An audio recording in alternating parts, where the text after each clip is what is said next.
2017, एक छोटी सी शुरुआत और एक बड़ा सपना। लेकिन ये सफर सिंपल नहीं था। कहानी थोड़ी डार्क थी, जैसे ब्लीच के पिलर्स। Endless struggle. अगर तुम सोच रहे हो कि मैं किसकी बात कर रहा हूँ, तो नहीं, ये उल्की ओरा की ट्रैजिक लाइफ नहीं है, ये मेरी कहानी है। Radio, let's get started.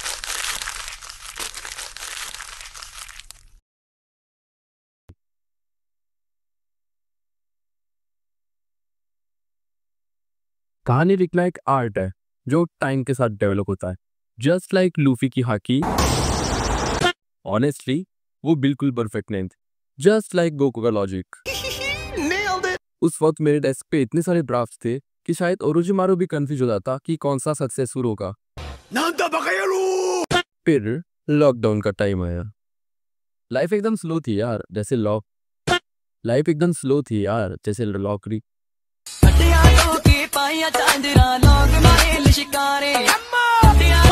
Life एकदम स्लो हो गई थी यार, जैसे रॉक ली बिना वेट्स के।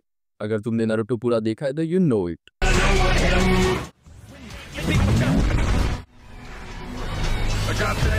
ऐसे वक्त में मुझे बस एक ही चीज मोटिवेट कर रही थी, वो थी मांगा। पता चला कि चॉपर का डॉक्टर बनने का स्ट्रेस और गोहान का स्कॉलर बनने का स्ट्रेस मेरे एग्जाम के स्ट्रेस के सामने कुछ भी नहीं है। तभी मुझे लगा जो स्टोरीज मैं लिखता हूँ उन्हें मांगा में कन्वर्ट करने का टाइम आ चुका है। तब तक मैं सोचता था कि राशिंगान चलाना डिफिकल्ट है, पर मांगा कैसे बनाते ये जानकर पता चला कि ये असली वाला स्ट्रगल है। मैंने ड्राइंग सीखना शुरू किया। पहले प्रोपोर्शन समझने की कोशिश की, जो कुछ कुछ ककाशी की बेल्ट रनिंग की तरह लग रहा था। इम्पॉसिबल। मैंने बहुत सारी गलतियां की।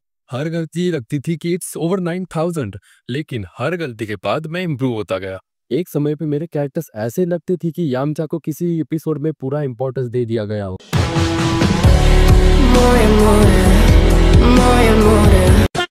बट धीरे धीरे जोरो की तरह फोकस शार्प होता गया। फिर आया बोर्ड्स का टाइम। एक इंडियन स्टूडेंट के लिए बोर्ड्स का स्ट्रेस कुछ ऐसा होता है जैसे नारुतो के शोल्डर्स पे हुक आगे बनने का स्ट्रेस। यार मैं बताने से ज्यादा तो तुम ही जानते हो। ਹੱਸਦੇ ਚਿਹਰਿਆਂ ਦਾ ਮਤਲਬ ਇਹ ਨਹੀਂ ਹੁੰਦਾ ਕਿ ਉਹਨਾਂ ਨੂੰ ਕੋਈ ਤਕਲੀਫ ਨਹੀਂ ਹੁੰਦੀ। ਉਹਦਾ ਮਤਲਬ ਇਹ ਹੁੰਦਾ ਕਿ ਇਹਨਾਂ ਨੂੰ ਤਕਲੀਫਾਂ ਨਾਲ ਡੀਲ ਕਰਨਾ ਹੁੰਦਾ ਹੈ। उस वक्त पे मुझे अपने मांगा के पैशन को साइड में रखना पड़ गया था, लेकिन मान दो बोर्ड्स के स्ट्रेस के बीच में भी मैंने अपनी मांगा स्किल्स ब्रश अप की। वेकेशंस के बाद जैसे मैं अल्ट्रा इंस्टिंक्ट मोड पे ही था, पूरा फोकस बस अपने पैशन पे। बोर्ड्स के बाद मैंने अपना यूट्यूब चैनल स्टार्ट किया। इनिशियली व्यूज 0 थे, जैसे क्रीलिंग के पावर अप्स, बिल्कुल इनविजिबल।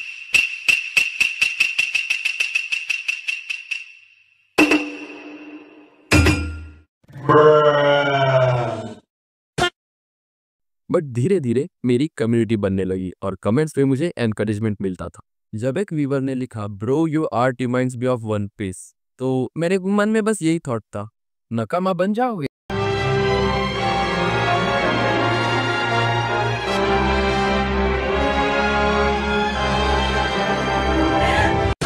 और बस उस दिन से मैंने अपना आर्ट बहुत ज्यादा सीरियसली लेना स्टार्ट कर दिया। इसके बाद आता है मेरी लाइफ का सबसे स्ट्रेसफुल आर्क, इंजीनियरिंग। वो एक्चुअली मेरी सबसे बड़ी गलती थी। इसके लिए मुझे घर से मार भी पड़ सकती है, तो प्लीज इसे लाइक करो वीडियो को प्लीज। बिलीव मी, इंजीनियरिंग का सिलेबस देख के ऐसा लगता है कि आइजिन के प्लान समझना ज्यादा इजी है।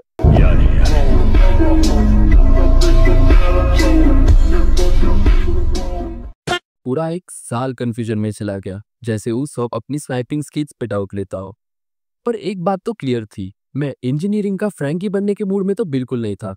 मुझे पता था कि मुझे अपने पैशन और कहानियों के साथ रहना है। समर 2024 में मैंने अपनी मांगा का बेस डेवलप करना शुरू किया। एक रील पोस्ट की थी उसके बारे में, और कमेंट सेक्शन में ऐसा लगा था कि लूफी अपनी क्रू ढूंढने निकला है।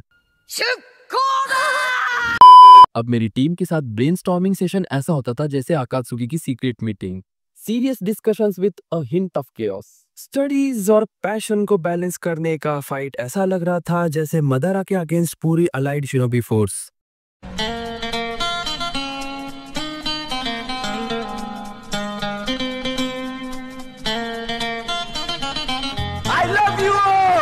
लेकिन हर पैनल, हर रील मुझे अपने सपने के एक स्टेप क्लोजर ले जा रही थी। मैंने अपनी जर्नी से ये सीखा है कि अगर तुम कंसिस्टेंट हो तो स्ट्रगल्स मैटर नहीं करते। कोई भी शुरुआत छोटी लग सकती है, जैसे लूफी का किंग ऑफ द पैरिस बनने का सपना, पर एक दिन वही लेगेसी बन जाता है।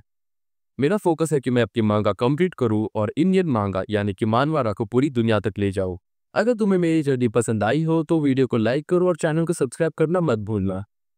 एक मांगा का बनना इजी रोड नहीं, पर क्या कभी ज़ोरो ने इजी रोड चूज किया? नहीं, इसलिए मैं भी नहीं करूंगा। मैं हूं ओम और ये था मेरा सपना मांगा का बनने का।